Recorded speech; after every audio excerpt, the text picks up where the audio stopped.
This podcast is part of the Democracy Group. So I would say what makes it a war is our need to impose on others our specific ways of viewing the world. And so it's okay that we view through a different lens, we have different experiences and traditions through which we enter the world, and that shapes who we are and how we engage. The problem comes in when we need everyone else to think exactly like we do. And if you don't, I'm gonna make it a law so that you have to follow my way. It really is about power and control of other people. The Village Square, a nervy bunch of liberals and conservatives who believe that disagreement and dialogue make for a good conversation, a good country, and a good time. At the Village Square, we talk about politics, religion, and race. You know, the topics your mom taught you never to discuss in polite company. Listen, at the Village Square, we make pigs fly.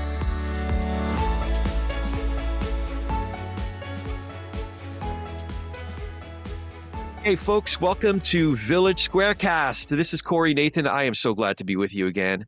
Thank you for joining us for God Squad, seeking higher ground in the school wars. Funding for this program was provided through a grant from Florida Humanities with funds from the National Endowment for the Humanities. Check out Florida Humanities online at floridahumanities.org. In a pluralistic culture where we have folks from all different backgrounds, religions, and beliefs, but a shared public school system for all of our kids, it's inevitable that our schools have become the center of some of our most heated differences in the so-called culture wars, right? But when we cut through the clutter and the algorithm-driven headlines, the question is, what should be taught in our schools and who gets to decide? So we're talking about reading, writing, and arithmetic, of course, but to what degree should things like moral formation be a part of public education? What about parents who have concerns about certain books and others who are appalled at the notion of book bans? And then add to the mix the reality that so many have lost the ability just to engage productively in these larger civic conversations in a civil way. So we are fortunate to have the God Squad. God Squad to the rescue once again, right?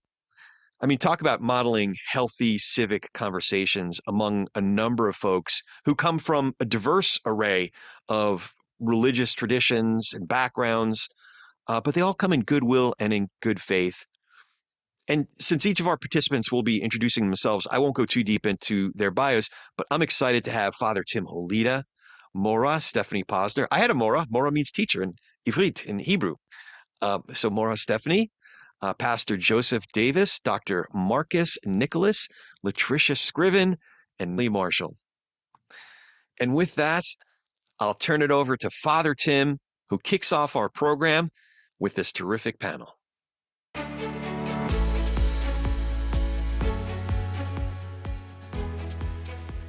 Thank you. Well, hello. Nice to see you all. First off, you know me, I'm Father Tim Holeda. I'm from the Co-Cathedral of St. Thomas More.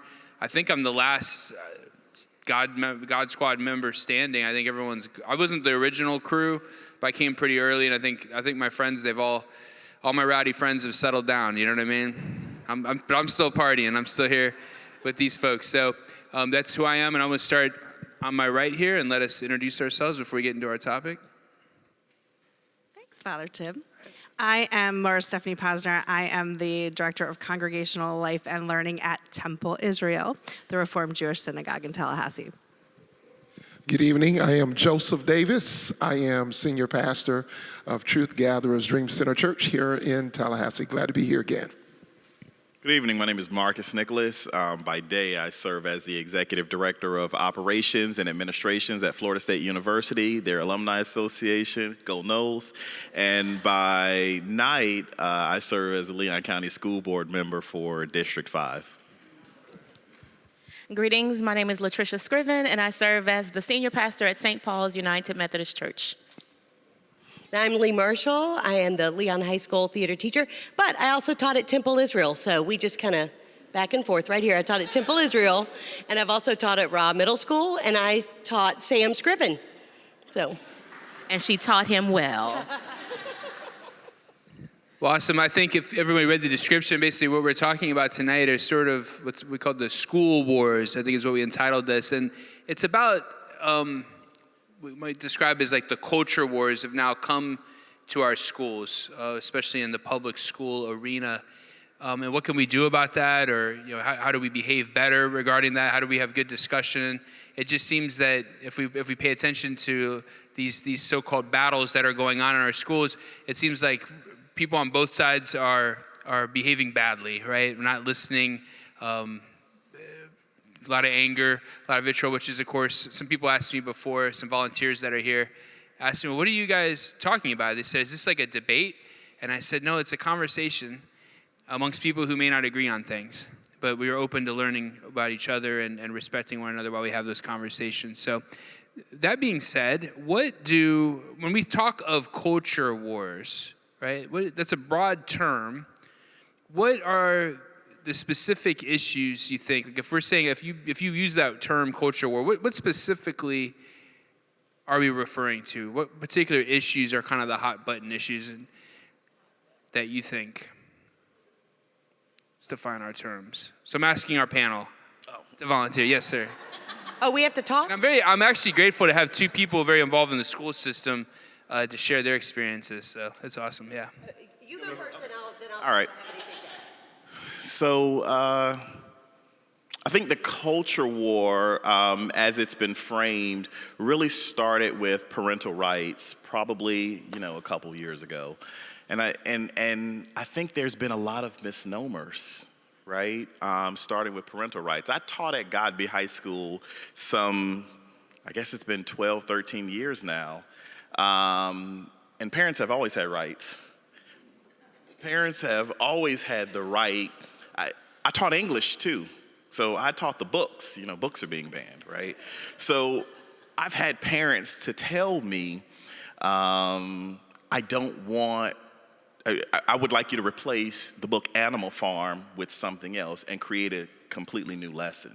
So that's always been a thing. It became politicized through an incident that happened, I believe, here in Leon County. Now, it predates my time on the school board. So for me to get into the details would be disingenuous because I wasn't there. So I was a spectator at the time. But it started with a single incident, and a legislator picked it up and kind of ran with it. And it was the first real demarcation in this is how we're going to legislate schools based on morality. Morality didn't really exist in Florida statute, and I see Curtis Richardson back there, and he is he was a former House rep, so he knows about Florida statute. And it didn't really exist in statute, the term morality, but now it's actually in statute, like that term is in statute. So what happens when that term is in statute? Now we have to decide winners and losers. Thus is birthed a culture war, right? So it starts from like this instead of addressing a specific issue at a specific time, it becomes larger and it grows and it grows and it grows and it becomes a culture war. That's my perspective from somebody on the outside, just kind of observing, looking in. Lee? And I think in some ways we, as a culture, have not defined a lot of times what public school is. What is public education for? And as a parent who had 3 children that went through public education, I wanted great schooling for my kids. I totally get that. But I think we have to look too at what is public education for, and for educating a public. And so we have to look a little beyond maybe sometimes what we expect out of public education, and look at what it is. And I think some of that is defining what public education is, and looking at a time when we can have very individualized plans for students, but how does that work when you've got 35 kids in a room, when you've got an English curriculum to teach, or a math curriculum, or a theater curriculum to teach? So it gets down to curriculum and then the individual needs of the students also with parents. So there's just a lot of nuance involved in that. I was going to share that I think that has always been a challenge with education, but I think the swing for me is when it became politicized. It wasn't the fact that challenges were not there. You also mentioned, Doctor, that parental rights has always been there, right? All right, so that's not a change. But I think once it became more of, let's get policy for it, now we have a war. And now we have to decide what is morality and whose voice are we going to listen to. And that's what I think it became about, is whose voice. And immediately when parents begin to hear that their voice is being taken, or it seems their voice is being taken, I think this is where the swing happened. But there's still some things in place that, again, parents still have the rights. And I think that's important for that general premise to stay known, that parents still have the right. And I think that's so important, because once you know that, you can use it, and then it's not up to somebody else to do something because you're not using your voice. And I just think that's getting skewed a little bit in the conversation. And I was just going to say, I wonder too, if when we're speaking about cultural wars, what does cultural war even mean? Because as a parent who had a child in the public school system and in separate religious education, and I'm an educator, I think to myself, let's see, what are we not allowed to teach? Are we not allowed to teach our white children that slavery was wrong? To me, that's not a cultural thing, that's history, and there's right and wrong. And I don't know that that necessarily has to come from your religious belief to know what's right and what's wrong. So there's definitely a political side of it, but I think that there is a religious factor, an extreme on both sides in this conversation, because I personally don't like religion in the public school system. I follow a tradition that has a homeland where you don't have religion in a public school system, even though that land is technically all Jewish. So I would say what makes it a war is our need to impose on others our specific ways of viewing the world. And so it's okay that we view through a different lens, we have different experiences and traditions through which we enter the world, and that shapes who we are and how we engage. The problem comes in when we need everyone else to think exactly like we do. And if you don't, I'm gonna make it a law so that you have to follow my way. It really is about power and control of other people. No, I think that was well said. Wow. well said. Yeah. So what specifically, no one, these are all very good comments, but what specifically are these issues, right? We're kind of speaking broadly about what, I think this is a good perspective on what these cultural wars are and how they maybe have erupted. But what are the specific issues right now? Like I have a cousin, for example, she's a librarian at a school in the school system. I guess I probably shouldn't say where, but she's told me she's afraid of getting into trouble if they find, books in her library that she's not supposed to have anymore. And that she's legitimately afraid, because I think the legislature passed some rules about that, right? That teachers it could be like a felony, it could be a crime. I think she may be a little off the wall there. I don't know. I hope she's not watching. But she's legitimately afraid of that. She's actually thought about, is it safe for me to be a teacher or be involved in the library system here at the school? So what are these issues? One of them, right? There was something recently that they're restricting books, right, in the libraries. What do we think about that? What do we think about that? What books are they restricting? That I think leads us to. I haven't looked into that. But that leads us to the answer to your right. question. Yeah. They have restricted the Diary of Anne Frank. Sorry? Yep. Oh, no, that's okay. I thought you were giving me another book to mention. Yeah. But The Bluest Eye, Beloved. yes. I can exactly. Anthem. So I think we're talking about, I think we need to talk to each other. We need to have conversations, and we need to try to understand other people's perspectives. I think it's incredibly important. But I think the best of intentions trying to protect children from things that they think could be harmful, but I think they're missing the flip side. To try and protect somebody from learning about the horrors of the Holocaust, what do we wind up with? A nation that there's a large portion of people that don't believe in it, that don't believe it ever occurred. When we say white children shouldn't learn how horrible slavery was, why not? Why should they not learn from that and make a better future? LGBTQ+, I'm gonna put it out there, that is 100% a huge thing that is being debated. And there are children that can't talk to their family members, and teachers have to be afraid to discuss this topic with these kids. So those are the three, I think. Yeah, I think book banning has been, at least from my perspective, the first real tangible disruption to public education. A real disruption. A disruption that potentially can make an entire state competitively at a disadvantage. Think about this. So one of the subjects that I taught was AP Literature.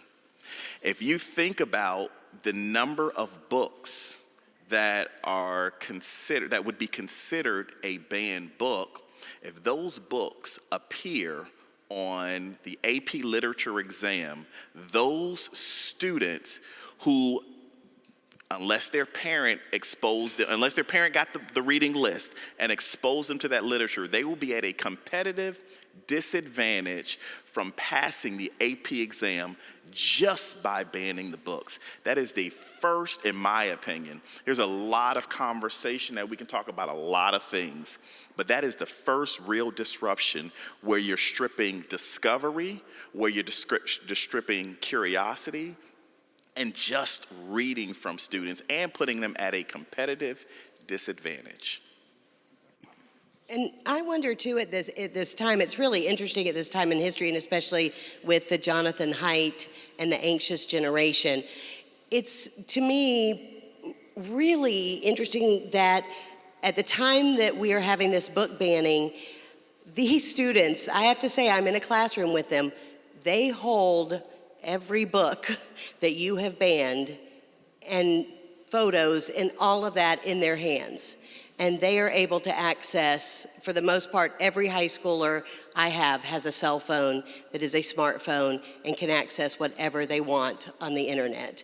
And I wonder if, as a parent, I know when my children were younger, the more I felt out of control in one certain area of their lives, the more, my husband will attest, the more I tried to control every other thing in their life. And I don't know, let's just have therapy here, people. But I wonder if some of that is because we do feel so out of control with the phones and what they are able to access on that phone. That's a good point. So I want to get into. There was actually a question that Lee already raised. Can I say one more thing? Yeah, absolutely. One more thing. Please. I would be remiss. There's a lot of teachers. I see some teachers sprinkled in this room. And so the magic of being a teacher is sometimes the spontaneity, right? Sometimes thinking of things that you might have read, thinking of things that you might have encountered, and introducing that because it's relevant to your students and is relevant to what you're talking about.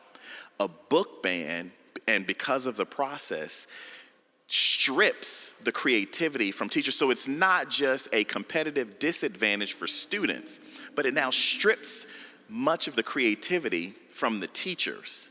So now what are we doing? What are we doing?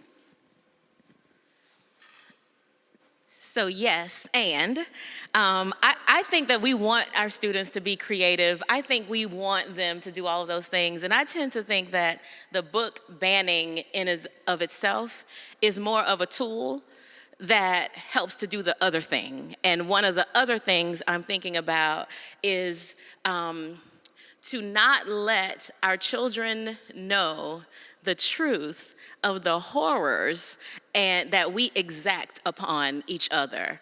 Because we have a big narrative, especially in the United States, that says we are the land of the free and the home of the brave, right? But when we begin to get into many of the books that are named, when we think about the book cast that I'm sure is on the banned book list, and we know the truth of the human condition and the horrors that we're willing to do to each other for power, for control, we don't want them to know that for real.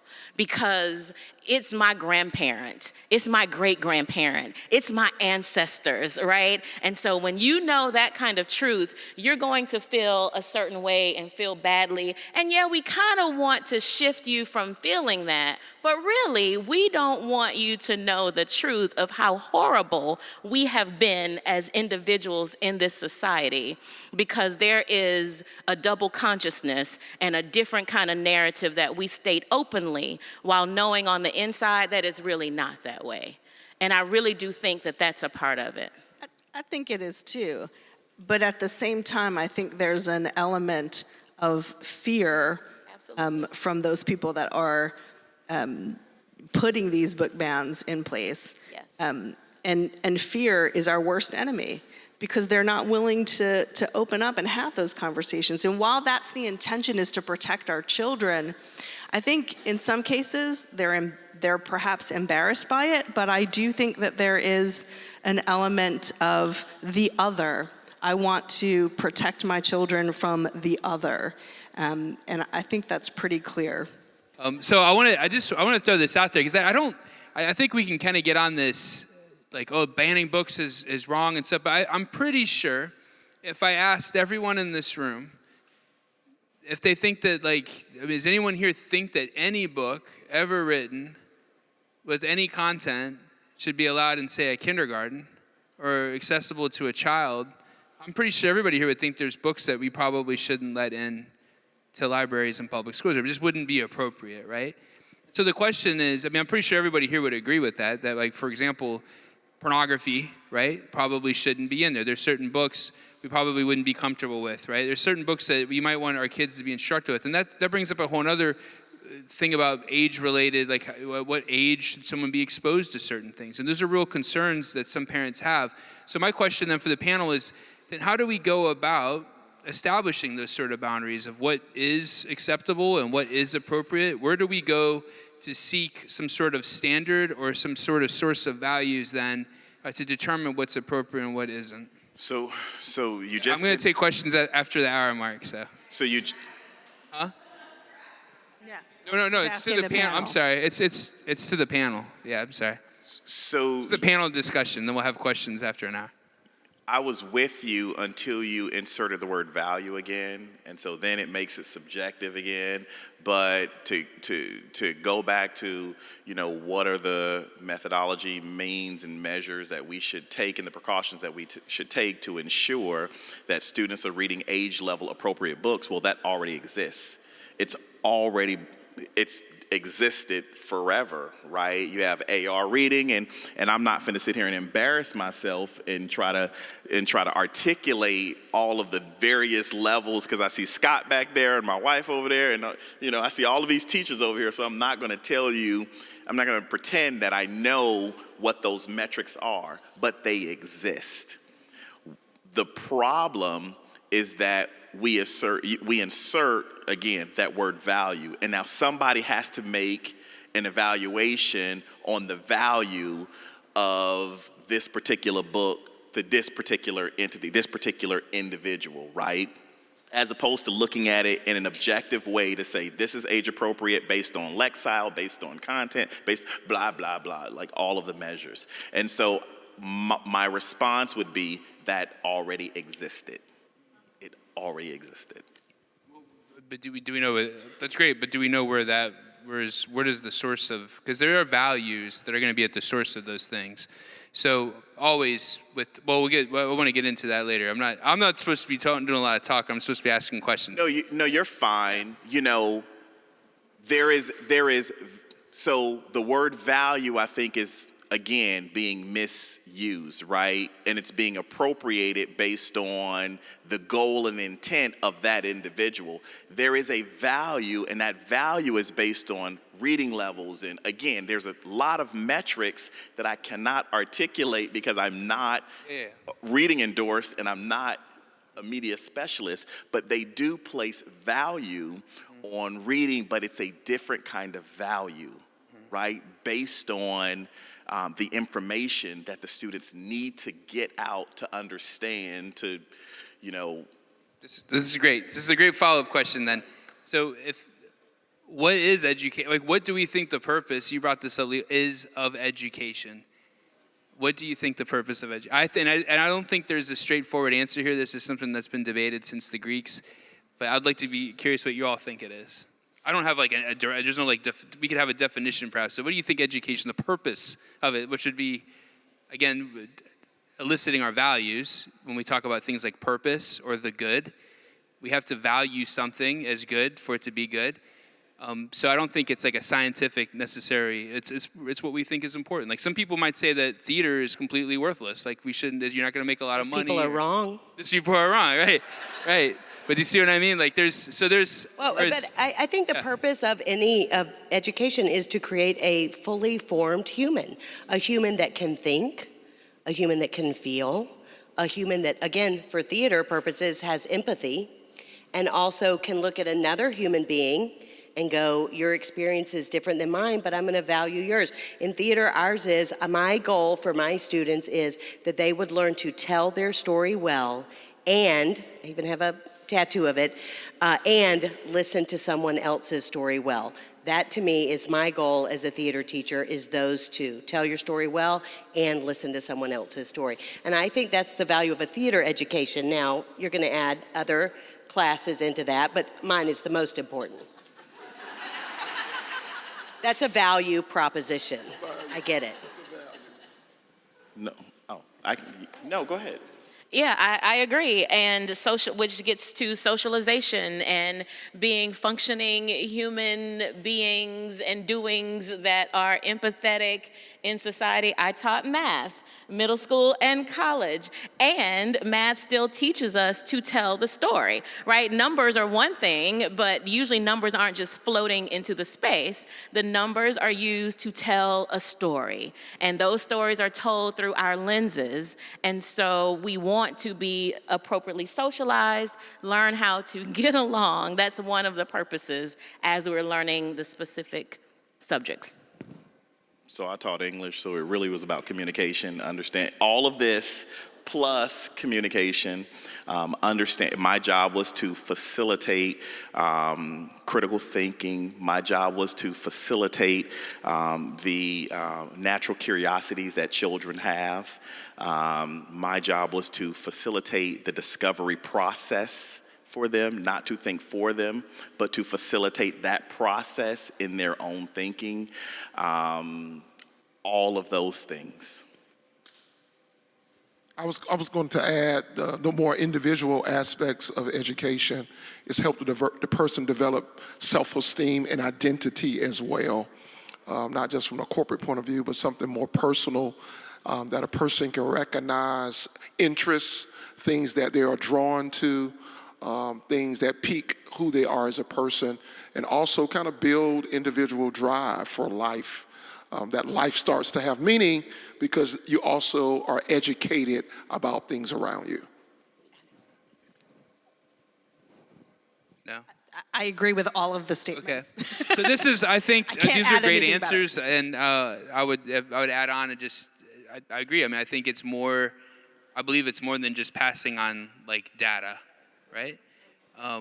We hope that we send children to school hoping for some formation, that they learn how to be human. And that is exactly why we're in this little dilemma, because we don't all agree what that looks like. So how do we deal with that? Because at the end of the day, I mean, parents, they have a concern. All in all levels of the spectrum and belief here are concerned about what their children might be receiving in school. Maybe not all parents are concerned about, but people on all sorts of, the ones who are the loudest perhaps, have some concerns about what their children might be being exposed to at school. So how do we deal with that, and how do we respond to that, and how do we do it in a legitimate way, or and I'm sorry, not a legitimate way, but a tolerant way, or a way of at least being respectful to one another? I think we have to be honest, right? I think we have to be honest. Reverend Scriven said this earlier. I said it at the opening. Individualized learning has always existed, right? The problem is that when one wants to impose their ideals onto an entire group, and the law actually says that person doesn't even have to have real skin in the game, in that they don't even have to have a child in the school for them to say, I don't want anybody, no one should be reading this book. That's the part where we have to be honest and say, well, how do we get to a place where we can all be agreeable, right? And we can all work together and move forward. Well, we have to be honest about, some of these conversations and say, you know what? We can go back to you as a parent, to your point, because I have 2 children as well. And there are certain things that I may or may not want them to read, but that is my right to infringe my rights on those 2 children, not the other 23 that are in that class. So we have to be honest and say that this has become, it's become something that it's become it's a mess. It's a mess. I'm not even sure how to say it, but we have to be honest in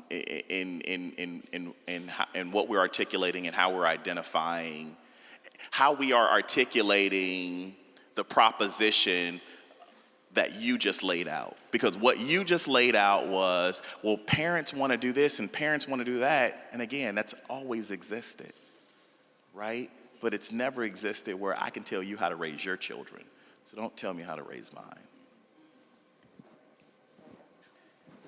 I was just going to say, do you remember the days, I think everybody in here is old enough to remember a parent saying to them, if your friend Bobby Sue was jumping off a cliff, does that mean you have to jump off a cliff? Right? There were conversations that happened between parents and children, and they still happen, right? But to your point, somebody is saying, no, everybody has to believe what I believe. And I think the value that we're talking about here is not the value of the value of the actual ability to read these books and what comes after that.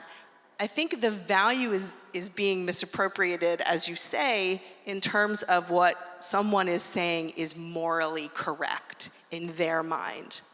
And I think that the benefit of our children going to school together is that they go to school with so many different kinds of people, with so many different kinds of backgrounds. And the value of conversation that they learn in an English class, in a theater class, and yes, Latricia, math, even though I'm not a math person, those things are what is so valuable to our society. This is how we raise amazing citizens, right? Through the conversations and through the development of education. See, again, I'm sorry, I keep having to bring this back up because I think on the one hand, you guys are like saying, these people are trying to enforce their values on others, and that's what the problem is. But that's what they would say the problem is as well. They feel like there's been a value shift. I know you really want to talk, but you're gonna have to wait. I'm sorry. I can't wait to hear what you have to say because you're like very persistent. But we have, everybody has opinions on this thing. And I think it's a little bit like if we're honest with ourselves. So for example, Stefanie, like you brought up the Diary of Anne Frank. Like, why do you think that's important for people to read? I mean, you want people to read that. You think it's important for them to learn about the history of the Holocaust. And I couldn't agree with you more. But it's clear that we realize there's a power in education. There's a power that what we teach our children, what we expose them to, affects them and forms them. And that's precisely where these debates are centered on. And I think that the crux of this that I'm trying to get us to maybe reflect on is what are the values of, I told you all, I can hear everything. I was like, who's talking over there? It's this guy way over there. Yeah, he doesn't hear it. So here's the question the way I worded it, which I think maybe gets to the core of this. One potential solution to the conflicts would be have an education that has no value content, does not endorse any particular morality, worldview, narrative concerning history, political ideology, etc. Is a valueless education like this even possible? No. Okay.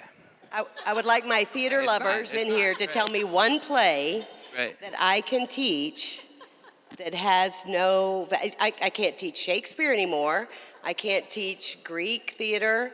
Our town, you'd go, oh, our town is super safe. No, there's death and what happens after we die and love and marriage and family. And I mean, there's not one play that I could teach that would not have a discussion that would involve values. And I think I've taught 30 years. I took a little break in the middle to raise some children. I don't know how that turned out, but we'll talk about that later. But in my first year at Leon, my theme for the year was fear versus love. And I think because we either operate out of fear or we operate out of love. And I was going in and I didn't want to be fearful. That was my theme for the shows that we chose. And we did Antigone, which is a huge value-driven play, and To Kill a Mockingbird. Love it. And so both of those plays focus on fear versus love. And I think the big shift that I have seen over 30 years is there is so much fear now. Instead of a love of reading, instead of a love of theater, instead of a love of history, we are going into so many things. And teachers, I have so much fear when I teach Antigone sometimes, or when I teach a play and I have a discussion, I think, oh my gosh, you know, what have I said that maybe somebody could be? I think teachers have a lot of fear now. Instead of the love of that subject, we are afraid of what we might say that could, and listen, I hear about y'all when your kids come and talk to me. And I know that 90% of it was wrong, what Sam said. And so 90%, just know 90% of it is wrong, what they say about me. Unless it's good, then it was right. But I think we have switched into this culture of fear, and we do not have gracious assumptions sometimes on each other. And I think we want our kids to be able to do this, to sit in a classroom and discuss To Kill a Mockingbird and maybe have some different opinions and do it without yelling and do it without tweeting Xing mean things to each other. And be able to have a discussion like this that is value rich and respects everybody's values in that classroom. I'd love love to to see see a beautiful world. I know, what That a would be a wonderful- beautiful I would love world. to see a value that's taught. I would love to see respect is a value. Like a whole class on respect, how to hear somebody and give them the time to state their opinion and communicate back and forth. Oh, that's your theater class. Well, and respect, I love what it means, the Latin roots of it. I should be a Latin teacher too. Again, and spec, look. To look again. Can we look again at these texts? Yeah. Can we look again at what this person said and know, okay, maybe that was hard, that I didn't like the way that sounded. It made me feel a sort of way, but let me look again at why that is happening. And so I think so many times respect means to look beyond the obvious, and we are just looking at the surface a lot of times. Right. Just taking a surface look and not looking below to see why did that person, I mean, I try to, if a student is coming up to me and saying something, I try to remember to ask 3 whys. Why? Why did you do that? Okay, why did you think that was okay? Okay, why? To get the full story of it, and before, be curious, not judgmental. If we learned anything from Ted Lasso, be curious, which we did, not judgmental. And by the way, Lee, A valueless text is a text that has never been published. We've never even heard of it. It can't exist. It won't be published. I don't know. They may start publishing for schools. They may. Yes, that's my point. I think, right? There is everything is driven by values at the end of the day, and that's why I think, again, like, why we have this problem. So then how do we've admitted now, I think, that we have a school that imposes or teaches values. Then back to my original question, where do we go then? To seek those values? Like, how do we come up with a consensus when we don't have one? You know, what do we do? Because we have legitimate people on both sides. You have folks who, someone raised I think Stefanie raised the LGBTQIA+, I think I got them all, issues that are in schools. You have people who think, hey, look, you need to teach this. This is something that's happening in society or in nature, they would say, and you have to teach this. There's people who have an experience of this, and we shouldn't be afraid, and it causes homophobia and attacks and so on and so forth. And then you have a whole other camp that would totally disagree, and they say, listen, and I'll give you an example. It's kind of humorous. My associate priest a few weeks ago was telling a story about when he was in the seminary, and there was a gentleman there who was a little out of shape, and he went up to get ice cream. They had ice cream available that night, and he got like 3 or 4 scoops, of ice cream, put it in his dish. And he went up to him, he goes, hey man, what are you doing? That's a lot of ice cream. And the guy said, hey, I'm giving up sex the rest of my life. I'm gonna have some ice cream, okay? So, pretty funny. He tells this though on a Sunday, he tells this story on a Sunday homily at my mass. Okay? Right. And there's families there, there's children, right? And so some of the parents came to me and were like, it was a funny story, but my kids are asking me after, like, what is he talking about, and so on and so forth. So this is like the issue, right? And I had to go to him and say, hey, maybe you got to tone down that language. But we have to be respectful of one another. Like, these people came to me with the concern, and this situation, I agreed with them. We have folks, yes, sir. Can we agree, because you're throwing the word value around, you're just throwing it up there, right?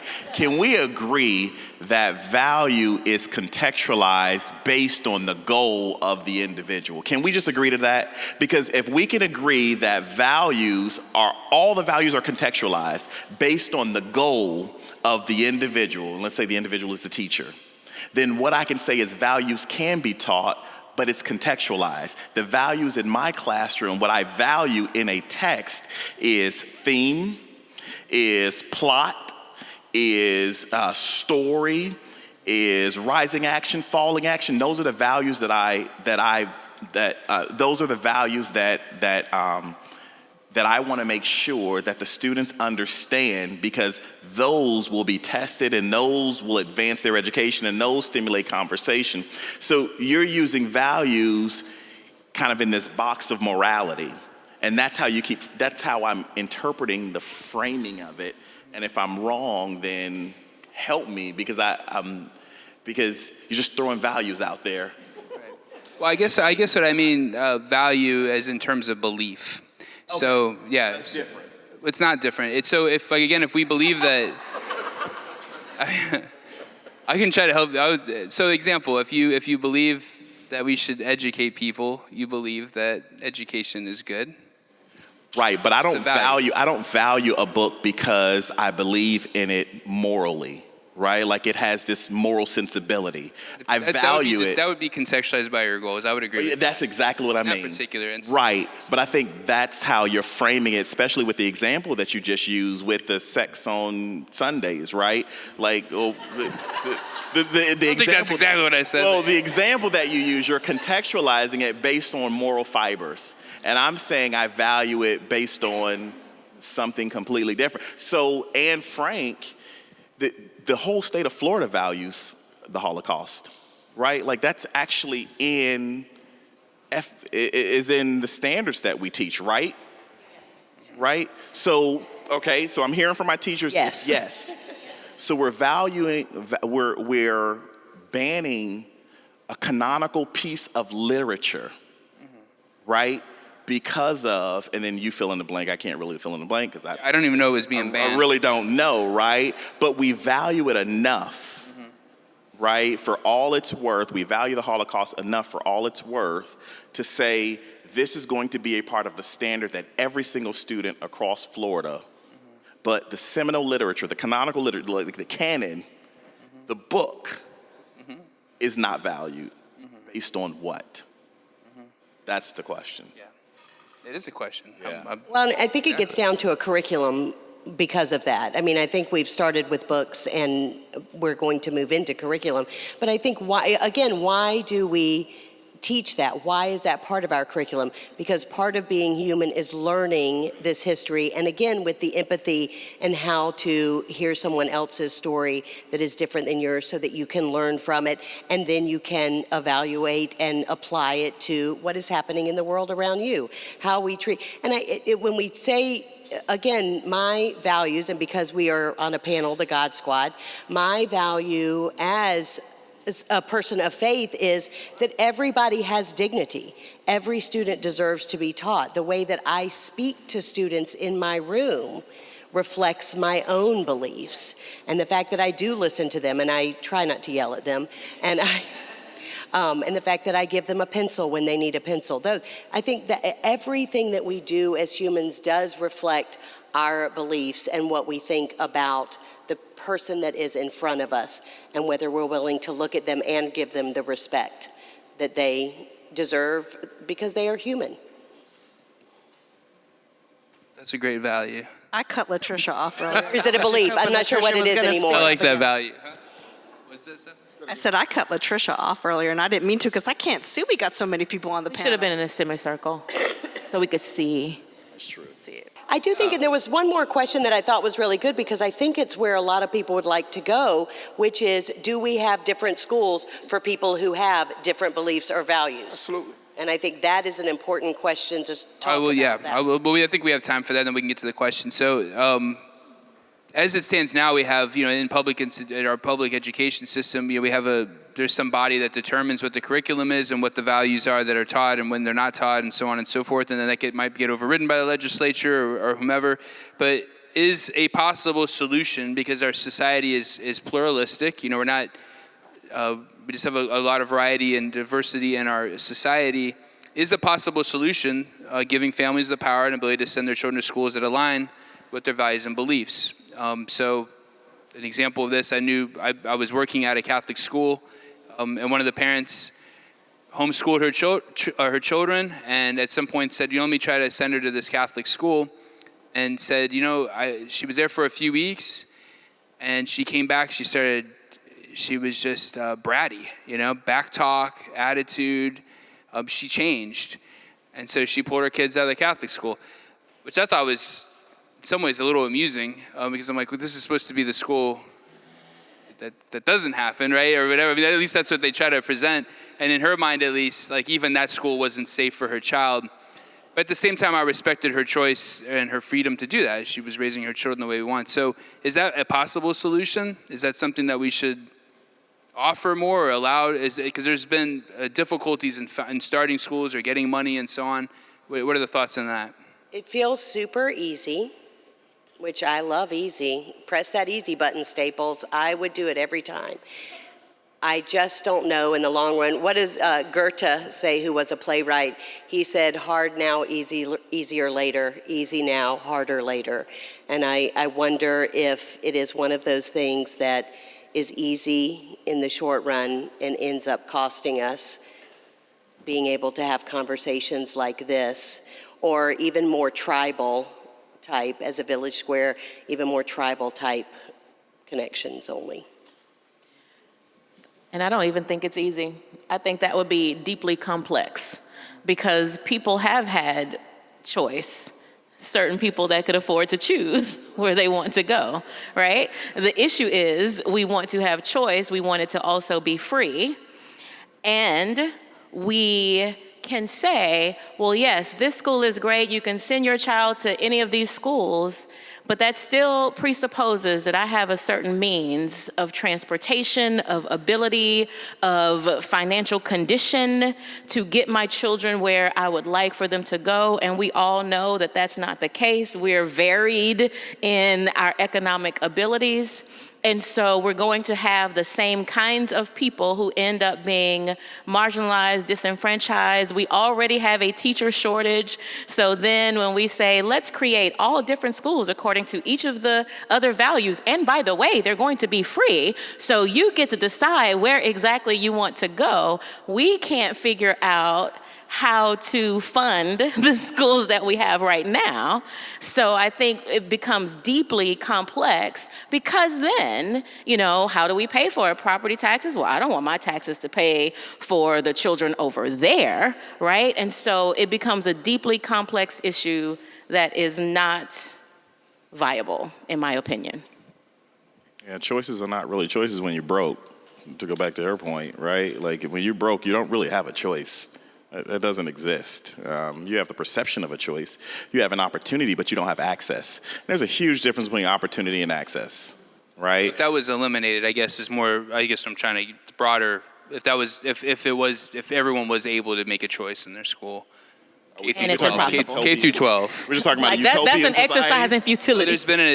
There's been attempts by the government to take the money that would have been given, as you know, the school choice stuff that's happened lately, and people are able to get vouchers and so on. So there is an attempt to do right. That. So then then on the other hand, right? So again, opportunity, access, difference. So if we're saying if all things were equal and everybody had access, then, the issue right now with, the voucher program is that the requirements, the standards are not the same. They're not equally weighted, right? A student who enters into a traditional public school has to meet certain benchmarks that if they go to, for example, a private school, doesn't exist. So again, it's not an equal and level playing field. So you're still going to have this, the discrepancies that we see now, the inequities that we have now. You'll still have it. So the first thing is, if we go back to Reverend Scriven's. It's not a real choice when you're broke, right? Like, and then on the other end, if we do make all things equal, then there's still some requirements, some benchmark requirements that these folks over here don't have to meet, that these folks do have to meet. So, I mean, yeah, I can give you. I thought about that for a second as a religious person, but can I give you a parent's answer to that one? I live in a neighborhood that shall remain nameless. And when my daughter and I moved here from Baltimore, which is a bigger city, lots of different kinds of people going to school together, holidays off for Ramadan, for all kinds of Jewish holidays, you name it. We moved here, and I looked at, test scores and things like that when we were looking at a place to live. And we got here, and every child in my child's classroom was white and Christian. And as a Jewish person, that can be a little challenging, as you might guess. And when it came time for her to go to middle school, she wanted to go to the pre-IB program at Fairview Middle, which is 45 minutes away from my house. And I immediately said, yes, absolutely. I want you to go to school with people that are smarter than you, to school with people that maybe aren't as smart as you, who have trouble working. I want you to make friends with all different kinds of people. And it was the best decision I ever made. Now, not everybody can drive 45 minutes, to Reverend Scriven's point, but I think no. I don't want my kid in a place where everybody looks the same and believes the same thing. Father Tim and I are friends. We have different religious beliefs, and we're still friends because we talk, right? That's what would be missing, I think, from that.